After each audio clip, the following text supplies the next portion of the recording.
हेल' लोगोफोर, दिनै आं नोंथांमोननि गेजेराव मोनसे गोदान सायारि भिडिअ लानानै फैदों। सायारिखौ लिरना हरदों बिथां मनेस्वर बर', डिस्ट्रिक्ट नलबारि, भिलेज नरवा नाम्बार 2।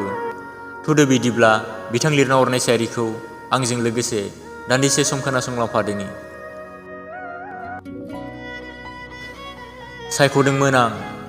सायख'दोंमोन आं आंनि जिउनि गोथार बुब्लियाव, गनायदोंमोन आं जिउनि गोथार बुब्लियाव, गोसो गोथारै नाजावदोंमोन आं आंनि जिउनि लोगोरि खालामना लानो अरायनि थाखाय, आरो आंनि जिउआव जायगाबो लादोंमोन।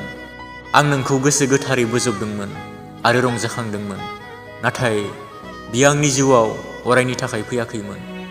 बियो दान्दिसे समनि थाखायल' आंनि गोरबोआव जायगा लादोंमोन, नाथाय आं दि मालाबाबो सानाखैमोन आंखौ बिब्दि दुखुआव लांगोन होनना।